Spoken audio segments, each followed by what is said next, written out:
Good evening student. आज हम class 12 chapter second का लेक्चर नंबर 15 स्टार्ट करेंगे। तो अभी तक जो हमने कल स्टडी किया था combination of capacitor. Combination of capacitor, there are two type of combination. First is series combination, second is parallel combination. ठीक है ना। तो सीरीज कॉम्बिनेशन कनेक्ट करने से capacity of capacitance decreases. Capacity of capacitance किस combination में decrease होता है? Series combination. पैरेलल कॉम्बिनेशन में इंक्रीज होता है। इसका मतलब है हम जो यूज करते हैं वो कौन सा कॉम्बिनेशन यूज करेंगे? Parallel combination. हमारी रिक्वायरमेंट है कि कैपेसिटेंस ज़्यादा से ज़्यादा हो, इस कारण मुझे पैरेलल कॉम्बिनेशन ही यूज करना रहेगा, बेस्ट है। बाकी न्यूमेरिकल में आपको सीरीज भी मिलेगा, पैरेलल भी मिलेगा, लेकिन हमारे लिए एडवांटेज मेथड कौन सी है? Parallel combination. याद रखना, घर में जो कनेक्शन होता है सर्किट का वो भी पैरेलल में ही रहता है, इसलिए याद रखिए कैपेसिटर हमेशा पैरेलल कॉम्बिनेशन में इंक्रीज होता है उसका कैपेसिटेंस। ठीक है। रेजिस्टेंस सीरीज कॉम्बिनेशन में बढ़ता है, पैरेलल कॉम्बिनेशन में घटता है। ये जस्ट उल्टा है। ठीक है। आज हेडिंग लगाएंगे। अब आप जानते हो कि कैपेसिटर ये ऐसी डिवाइस जो एनर्जी स्टोर करती है। आपने पढ़ा है ना, capacitor is a device which store electrical energy. मतलब वो इलेक्ट्रिकल एनर्जी कितनी होती है, इसका डेरिवेशन हम करेंगे आज। तो हेडिंग लगाएंगे एनर्जी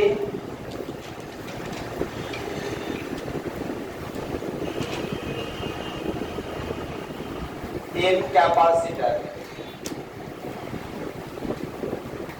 एनर्जी इन कैपेसिटर। तो यदि हम जब कैपेसिटर को चार्ज करते हैं, हम कैपेसिटर को क्या करते हैं? चार्ज करते हैं। जब कैपेसिटर को चार्ज करेंगे तो उसको एक अमाउंट ऑफ वर्क करवाएंगे। मतलब चार्ज करने के लिए एक अमाउंट ऑफ वर्क डन करना पड़ता है। बिना वर्क किए कैपेसिटर को चार्ज नहीं कर पाएंगे। तो जब हम अमाउंट ऑफ वर्क डन करेंगे कैपेसिटर को चार्ज करने के लिए, तो वही अमाउंट ऑफ वर्क डन उस कैपेसिटर में एनर्जी के रूप में स्टोर होती है। ठीक है। द वर्क डन, तो यहां पे लिख लेंगे work has to be done. Work has to be work has to be done in charging a capacitor, in charging a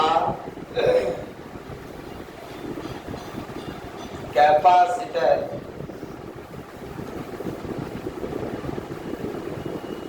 This amount of work done, this amount of work done stored is stored in the capacitor, is stored in the capacitor.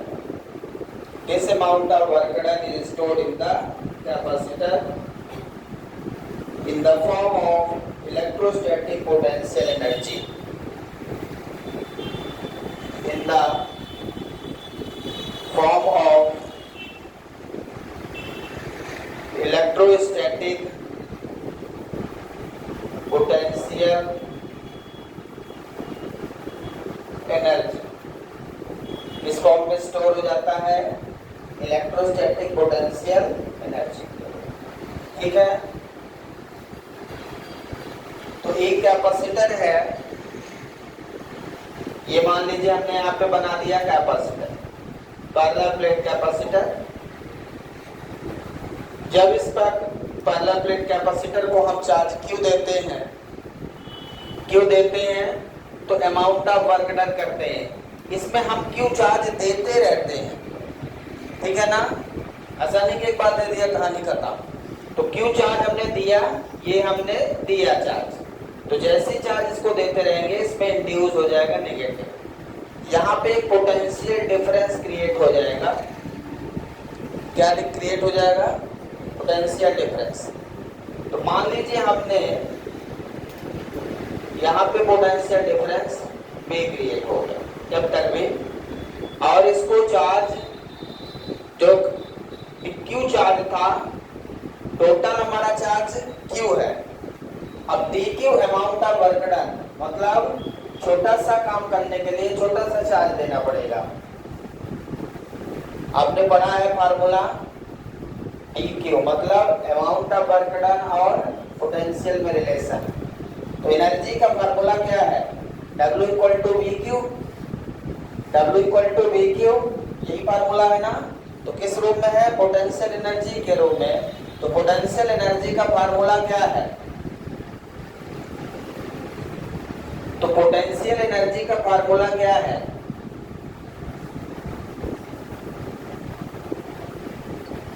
dW equal to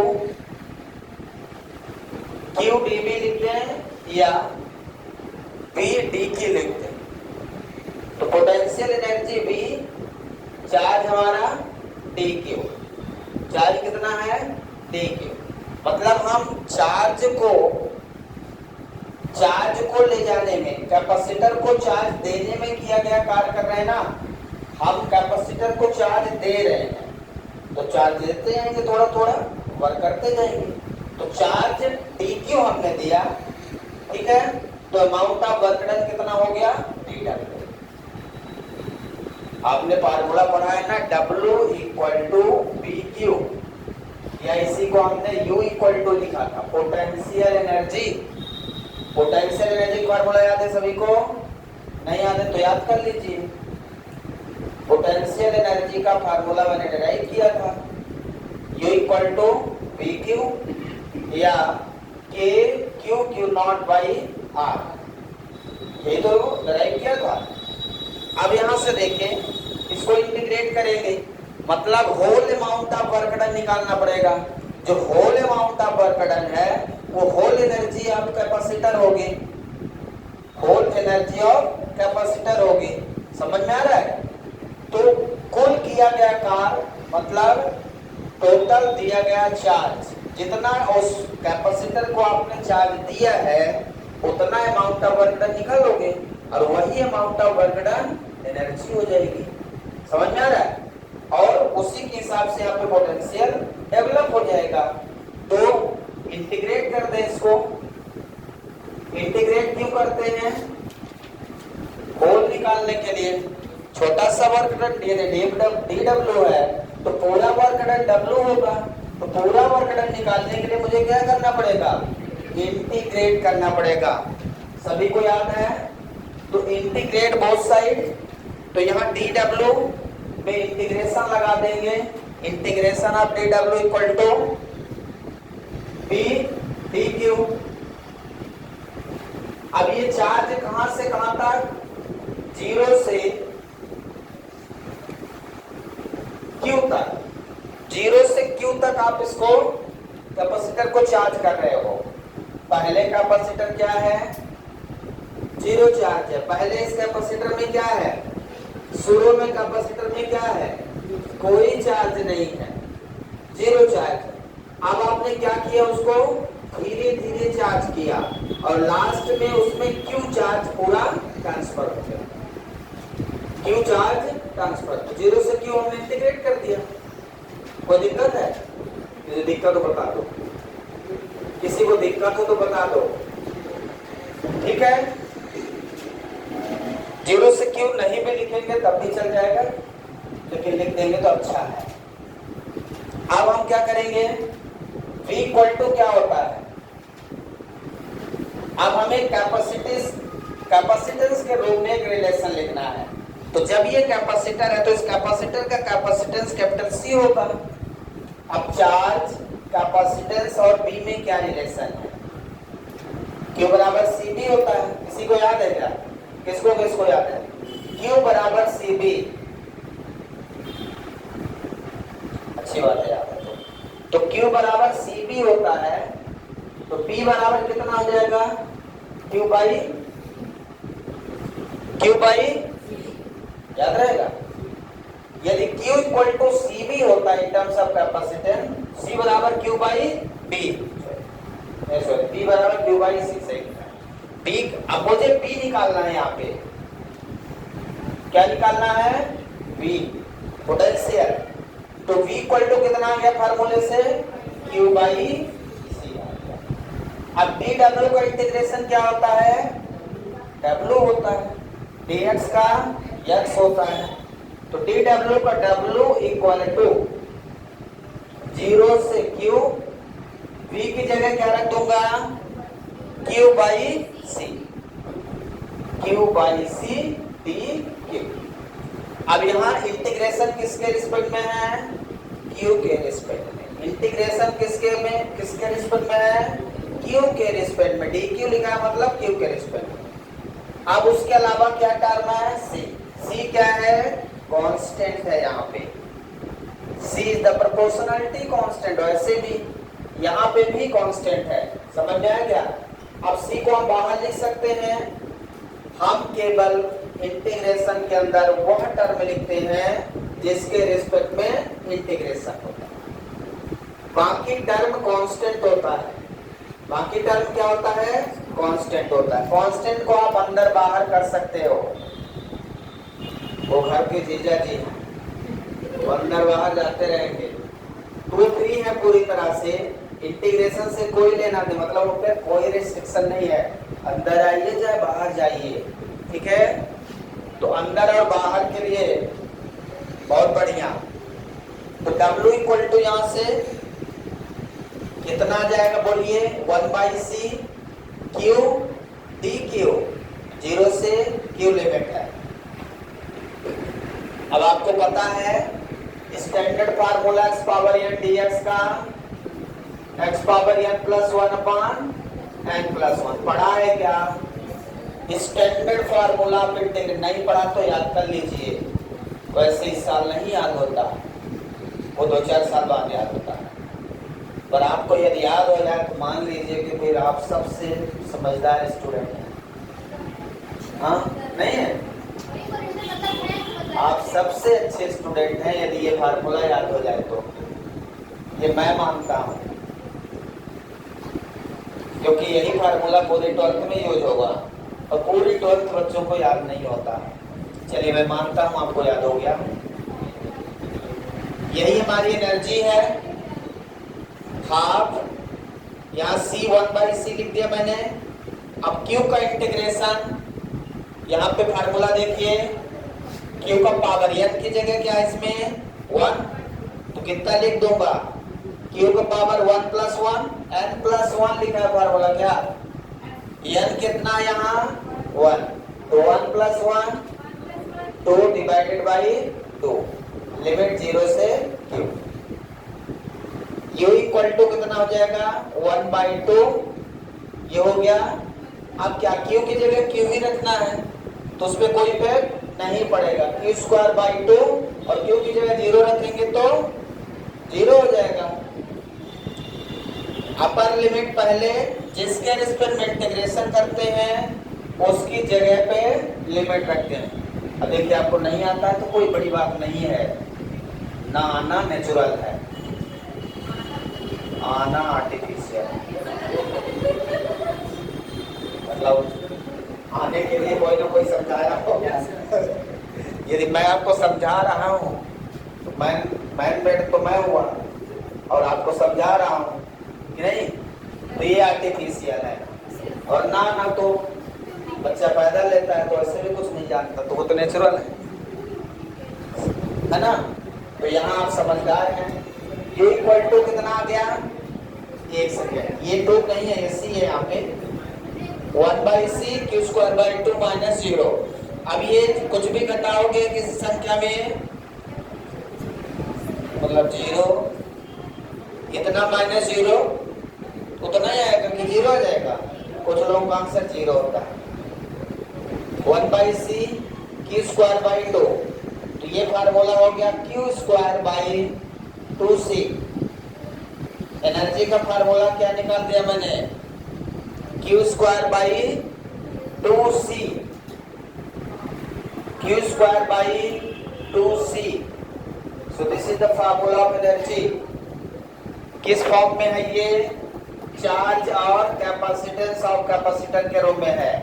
अब आपको potential के रूप में यदि formula बनाना है तो अच्छा, ये लाइन, ये पूरा डेरिवेशन कितने लोगों को समझ में आया?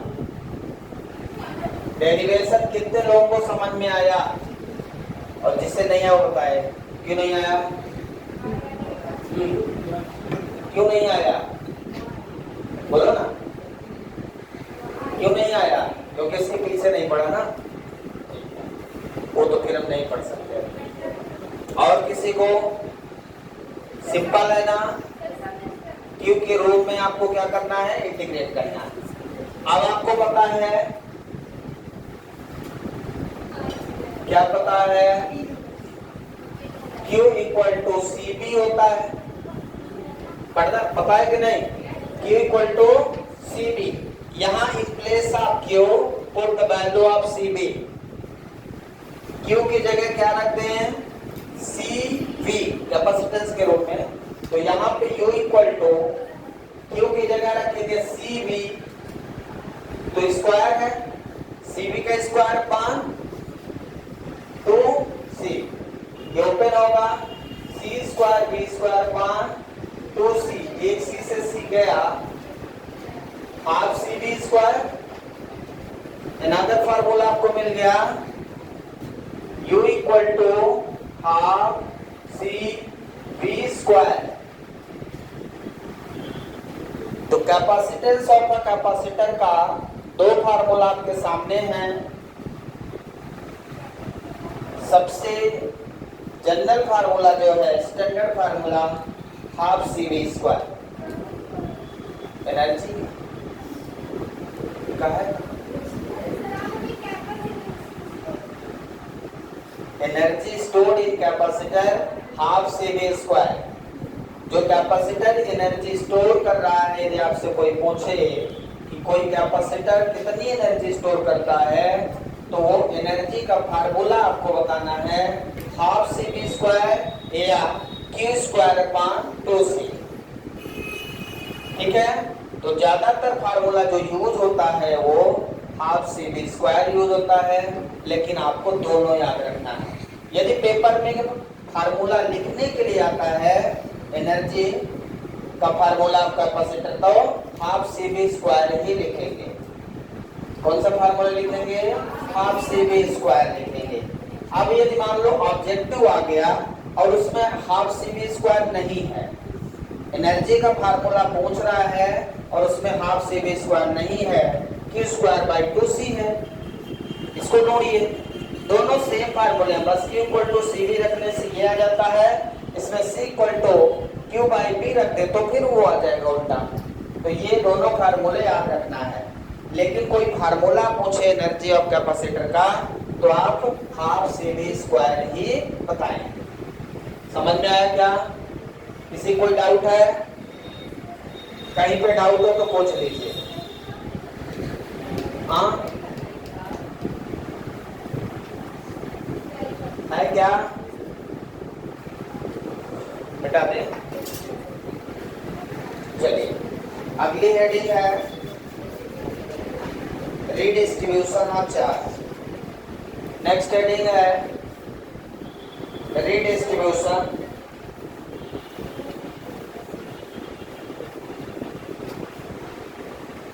Of charge. Redistribution of charge, हालांकि ये हमारे एमपी बोर्ड के सिलेबस से रिड्यूस हो गया है, आप वहाँ पे रिड्यूस लिख लीजिएगा, आगे आने वाले समय में आपको काम आएगा, कब मेरी याद आएगी।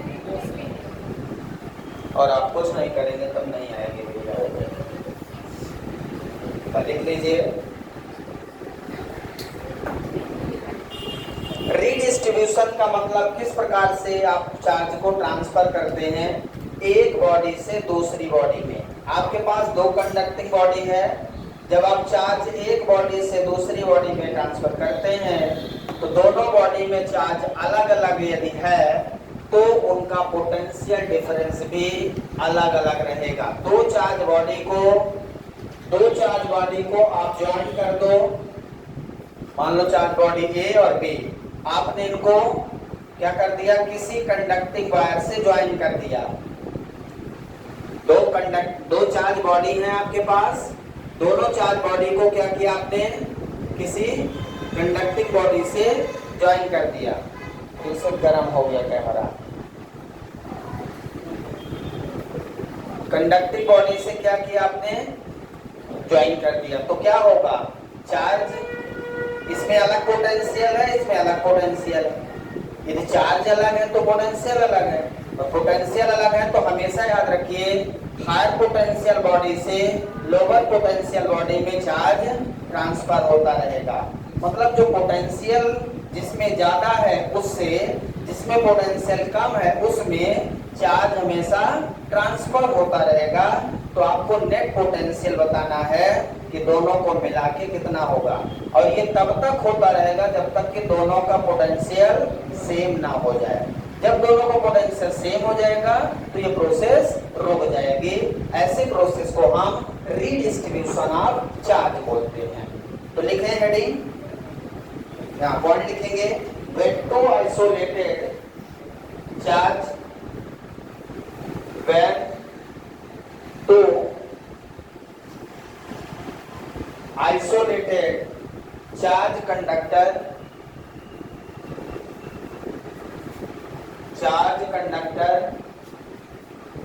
when two isolated charge conductor are joined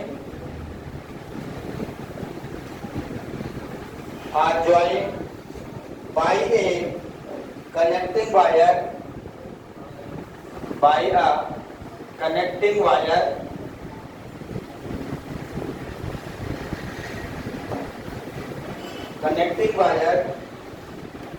then the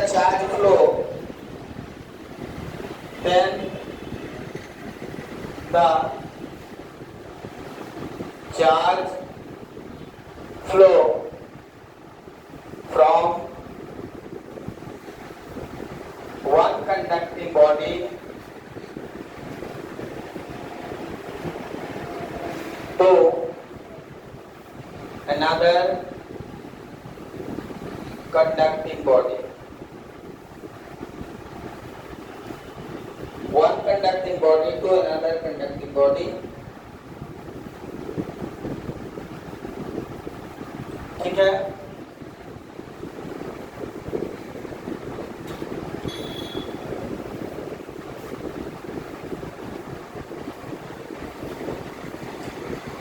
charge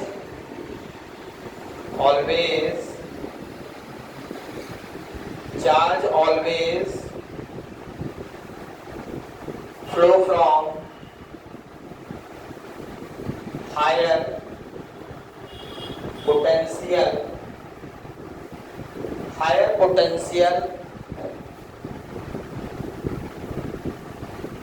conducting body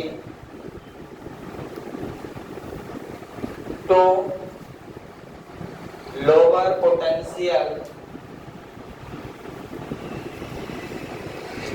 conducting body.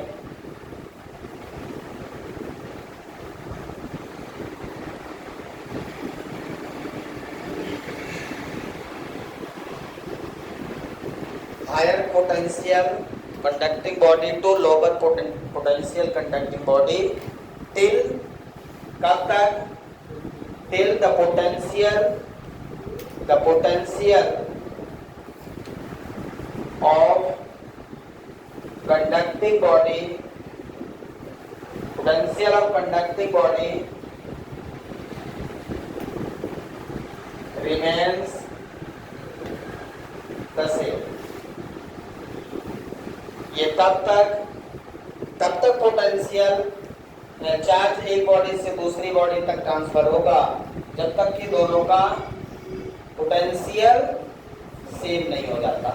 Till the potential of conducting body remains the same. Potential higher potential से लोअर पोटेंशियल, चार्ज जिस बॉडी में पोटेंशियल ज्यादा होगा उस body से charge दूसरी body में transfer होता रहेगा, और ये तब तक होगा जब तक कि दोनों बॉडी का पोटेंशियल सेम नहीं हो जाता। बॉडी ए से बॉडी बी में चार्ज का ट्रांसमिशन तब तक होगा जब तक कि दोनों बॉडी में पोटेंशियल सेम नहीं हो जाता। जब तक पोटेंशियल अलग अलग है तब तक दोनों बॉडी में चार्ज का ट्रांसमिशन होता रहेगा। ठीक है, कब तक होगा? जब तक कि दोनों बॉडी का पोटेंशियल सेम नहीं हो जाता। जब तक दोनों कंडक्टिंग बॉडी का पोटेंशियल सेम हो जाएगा वहीं से रुक जाएगा। ठीक है, तो लिख लिया आपने ये पॉइंट। अब हम यहाँ पे देखते हैं, दो बॉडी लेते हैं। हमारे पास यहाँ पे एक बॉडी है जिसे इंसुलेटिंग स्टैंड पे रख दिया हमने, बॉडी ए, एक बॉडी बी है। ठीक है,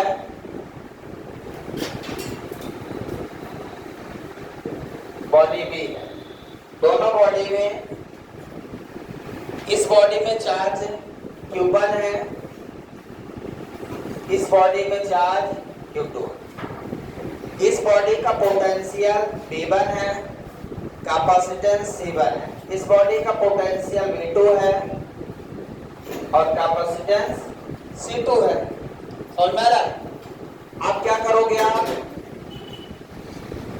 इन दोनों बॉडी को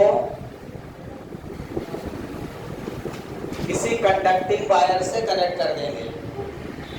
ये कंडक्टिंग वायर है। आपने दोनों बॉडी ए और बी को कंडक्टिंग बॉडी से क्या कर दिया? ज्वाइन कर दिया। ठीक है, अब क्या होगा? जिस बॉडी में चार्ज, जिस बॉडी का पोटेंशियल ज्यादा रहेगा उस बॉडी से जिस बॉडी में पोटेंशियल कम रहेगा उधर चार्ज का फ्लो होने लगेगा। चार्ज का फ्लो मतलब यहाँ पे इलेक्ट्रॉन का फ्लो है, ध्यान रखिएगा।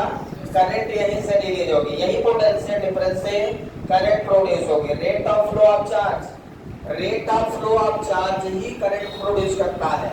तो जब एक बॉडी से दूसरी बॉडी को किसी कंडक्टिंग वायर से कनेक्ट कर देते हैं तो उसमें चार्ज फ्लो होने लगता है। चार्ज मतलब इलेक्ट्रॉन। अब यहाँ से मान लो इसमें चार्ज पोटेंशियल ज्यादा है तो यहाँ से इलेक्ट्रॉन इससे निकल के इसमें जाएंगे और करंट जस्ट अपोजिट में। यदि चार्ज बॉडी ए से बी की ओर जा रहा है, चार्ज मतलब इलेक्ट्रॉन जा रहा है, ध्यान रखिए। कौन फ्लो होता है? इलेक्ट्रॉन फ्लो होता है हमेशा। तो ए से बी में यदि इलेक्ट्रॉन जा रहा है तो करंट बी से ए में आएगा, जस्ट उल्टा है। ये हम करंट इलेक्ट्रिसिटी में देखेंगे। तो अब आपको नेट पोटेंशियल और नेट चार्ज कितना होगा, इसका नेट चार्ज कितना होगा? Q1 plus Q2। दोनों बॉडी का जब कंबाइन कर देंगे तो नेट चार्ज जितना हो जाएगा, नेट चार्ज कितना होगा? Net charge Q equal to Q1 plus Q2। मतलब ये चार्ज तब तक ट्रांसफर होता रहेगा जब तक कि दोनों का पोटेंशियल सेम नहीं हो जाता। सेम हो जाएगा तो उसे हम नेट चार्ज बोलेंगे। और Q इक्वल टू क्या होता है? Q equal to CB।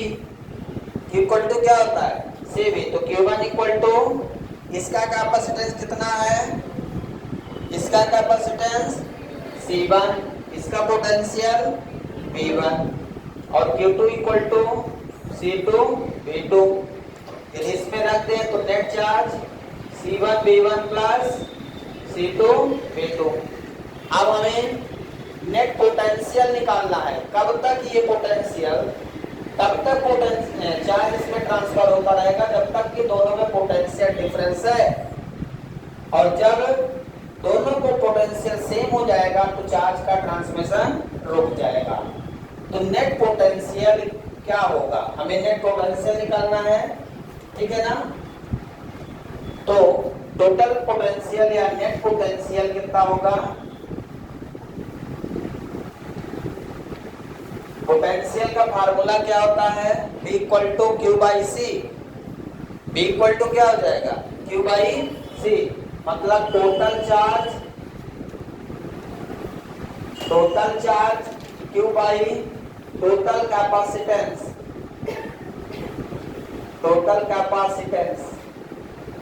सी। तो टोटल चार्ज मतलब यहाँ पे दो कनेक्टिंग बॉडी हमने लिया है, तो पहली बॉडी का चार्ज Q1, दूसरे का Q2, तो टोटल चार्ज कितना हो गया? Q1 plus Q2। Total capacitance, इसका कैपेसिटेंस C1, इसका कैपेसिटेंस C2, तो C1 प्लस C2। ठीक है, अब चार्ज की वैल्यू रख दीजिए। नेट चार्ज कितना आया है? C1 V1 plus C2 V2। ये वैल्यू रख दें यहाँ पे, तो B इक्वल टू Q1 की जगह Q, चाहे तो इसमें डायरेक्ट रख देते, Q1 की जगह क्या लिख देंगे? C1 V1 और Q2 की जगह C2 V2 upon C1 plus C2। So this is the net potential of a conducting body when charge transfer from one body to another body till the potential difference between these two bodies are same। तब तक charge का transmission होगा। इसका मतलब ये है कि दो चार्ज बॉडी कहीं भी आप कनेक्ट कर दो, उसमें करंट फ्लो होने लगेगा। बस समझिए, दो चार्ज बॉडी यदि आप कनेक्ट कर दे किसी कंडक्टिंग वायर से, तो उनमें आपस में करंट फ्लो होने लगेगा। यही फिनोमिना हम लोग यूज करते हैं अपने घर में। जो करंट आती है इसी प्रिंसिपल पे बेस्ड होती है। एक वायर यहाँ से लगाएंगे और यहाँ पे एक बल्ब लगाएंगे, तो उस वायर से जब आप कनेक्ट करेंगे तो यहाँ भी बल्ब जलने लगेगा, नहीं जलेगा। मतलब वहां चार्ज है, वहां से इस बॉडी में चार्ज नहीं है, तो वहां से यहाँ चार्ज ट्रांसफर होने लगा। अब यदि आप इसको भी चार्ज देते हो, तो वहां से यहाँ तक चार्ज कब तक ट्रांसफर होगा? जब तक कि दोनों का चार्ज बराबर ना हो जाए। तो दोनों का चार्ज बराबर हो जाए, पोटेंशियल डिफरेंस जीरो हो गया। क्लियर है? तो यहाँ से नेट पोटेंशियल हमने निकाला, दोनों बॉडी का कितना आया? C1 V1 plus C2 V2 upon C1 plus C2। ये आपको याद रखना है फार्मूला। किसी कोई डाउट है इसमें? सो this is the redistribution of charge. इसी को हम रीडिस्ट्रीब्यूशन ऑफ चार्ज कहते हैं। क्लियर है? ये कंपटीशन में है, अपने स्टेट बोर्ड में नहीं है। क्लियर है सभी को? तो बट ये ध्यान रखना है कि करंट इलेक्ट्रिसिटी का basic concept redistribution of charge ही है। यहीं से करंट फ्लो होगी। अब यदि करंट की हम बात करें, तो मान लीजिए इसमें ज्यादा पोटेंशियल है, तो इससे इलेक्ट्रॉन निकलेंगे ऐसे, तो बॉडी ए से बॉडी बी में इलेक्ट्रॉन जाएंगे। और आपको पता है इलेक्ट्रॉन जिस डायरेक्शन में फ्लो होते हैं उनके अपोजिट डायरेक्शन में करंट फ्लो होती है। यदि इलेक्ट्रॉन हायर पोटेंशियल से लोअर पोटेंशियल की ओर फ्लो होंगे, तो करंट लोअर से हायर की ओर जाएगा, जस्ट अपोजिट डायरेक्शन। क्लियर है? तो इस तरह से करंट इलेक्ट्रिसिटी में rate of flow of charge, जिस रेट से ये चार्ज यहाँ से यहाँ फ्लो होंगे, जिस स्पीड से फ्लो होंगे, वो उनके चार्ज पे निर्भर करता है। जिस बॉडी में जितना ज्यादा चार्ज होंगे और दूसरी बॉडी में कम होंगे, तो उतनी तेजी से इसमें जाएगा, और जितनी तेजी से जाएगा उतना ज्यादा आपकी करंट होगी। क्लियर है सभी को? तो ये हो गया हमारा रीडिस्ट्रीब्यूशन ऑफ चार्ज। इसके बाद में कुछ प्रॉब्लम नंबर 1, हमने बहुत सारे क्वेश्चन कल किए थे। Find capacitance of a capacitor.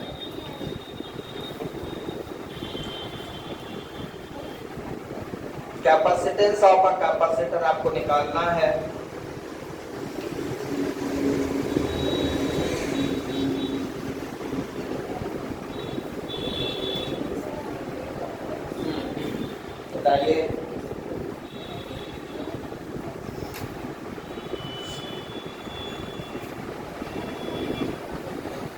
Problem number 1 है।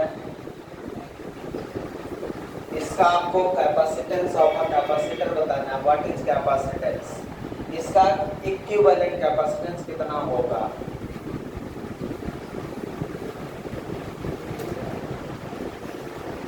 कुछ आया? हाँ, अब ट्राई करते हैं इसको। ये टर्मिनल ए है, ये टर्मिनल बी है। टर्मिनल जो ए है, यहाँ टर्मिनल 1 लेता हूँ प्लेट, ये 2, ये 3 एंड 4। कैपेसिटेंस निकालने के लिए 2 प्लेट होना जरूरी। आपने पढ़ा है ना, ये टर्मिनल ए और ये बी। ध्यान से देखिए, इधर ए और बी में ये प्लेट 1, ये प्लेट 2। जब भी कैपेसिटेंस होता है उसके लिए 2 प्लेट का होना जरूरी है। इनके बीच का डिस्टेंस डी है, तो यहाँ पे इनके बीच का डिस्टेंस डी क्या है? डी। कैपेसिटेंस कब निकलेगा? जब प्लेट ए और बी से 2 अलग अलग प्लेट ज्वाइन होगी। यहाँ देखिए, ये टर्मिनल ए पे प्लेट 1 है और प्लेट 2 है, मतलब 1 एंड 2 2 अलग अलग टर्मिनल की प्लेट है। मतलब इसे आप बनाना चाहें तो इसे कैसे बनाएंगे? यदि मैं यहाँ पे बनाऊं, ध्यान से देखिए, ये टर्मिनल ए हो गया और ये, यदि मैं इस प्लेट को 1 नाम दे दूं, 1 दे दिया, और इधर ये प्लेट 2 ये वाली हो गई, प्लेट 1 एंड प्लेट 2। ठीक है, प्लेट 1 किस टर्मिनल से ज्वाइन है? ए टर्मिनल से। प्लेट 1 किस टर्मिनल से ज्वाइन कर दिया? ए से। प्लेट 2 किससे ज्वाइन है? ए टर्मिनल। ये जब भी कैपेसिटेंस निकालेंगे तो ए और बी टर्मिनल ज्वाइन करेंगे। ठीक है, ध्यान रखना। अब 2 एंड 3 जो टर्मिनल है, ये बी के टर्मिनल है, तो यहाँ पे कैपेसिटेंस नहीं हो सकता क्योंकि वो एक ही टर्मिनल के साइड है। कैपेसिटेंस कहाँ होगा? जहाँ एक प्लेट ए की होगी, दूसरी प्लेट बी की होगी, यही ना? तो ये ए की है और ये बी की, यहाँ पे कैपेसिटेंस होगा। ये बी की है दोनों, तो यहाँ पे कैपेसिटेंस नहीं होगा। फिर ये प्लेट बी की है और ये ए की है, यहाँ पे कैपेसिटेंस होगा। जहाँ ए और बी की प्लेट मिलेंगी वहां पे कैपेसिटेंस होगा। क्लियर है? यदि मैं इसे यहाँ पे बनाऊं तो ए प्लेट टर्मिनल 4, मतलब यहाँ पे मैं यहाँ पे 4 लिख दूं। 4 टर्मिनल किससे कनेक्ट है? ए से। किससे कनेक्ट है? मतलब 1 एंड 4 ए से ज्वाइन है, और फिर ये बी से। कौन सी प्लेट है? Third plate. क्या हो गया? बन गया। 2 कैपेसिटर किसमें लगे? पैरेलल में। किसमें लगे? पैरेलल में। तो सी इक्विवेलेंट क्या निकालेंगे इसका? सी ऑफ ए बी। अब एक पैरेलल प्लेट का कैपेसिटेंस आप जानते हो, C equal to epsilon naught A by D. यदि ये प्लेट, इसका कैपेसिटेंस C1 है, तो पैरेलल प्लेट का कैपेसिटेंस आपने कितना निकाला है? When air filled between plate, parallel plate का कैपेसिटेंस कितना निकाला है? Epsilon naught A by D. निकाला है कि नहीं निकाला? पैरेलल प्लेट का कैपेसिटेंस कितना निकाला है? Epsilon naught A by D. तो इसका कितना हो गया? Epsilon naught A by D. इसका भी सेम होगा। मान लो C2 है, epsilon naught A by D, तो यहाँ पे epsilon naught A by D plus epsilon naught A by D equal to 2 epsilon naught A by D. So this is the equivalent capacitance of this capacitor. ये आपका हो गया equivalent capacitance. कितना आ गया? 2 epsilon naught A by D. कैसे connect किया? समझ में आया सबको? प्लेट ए का 1, हमेशा जहां पे 1 प्लेट और 2 प्लेट मतलब ए टर्मिनल और बी टर्मिनल के बीच में प्लेट बनेगी, वहीं पे कैपेसिटेंस बनेगा। तो कैपेसिटेंस यहाँ पे बनेगा और यहाँ पे बनेगा। क्लियर है सभी को, समझ में आ गया? तो इसका इक्विवेलेंट आपके सामने है, बना लीजिए अच्छे से। देखिए प्रॉब्लम नंबर 2 है। अब आप इसको अपने से ट्राई करेंगे।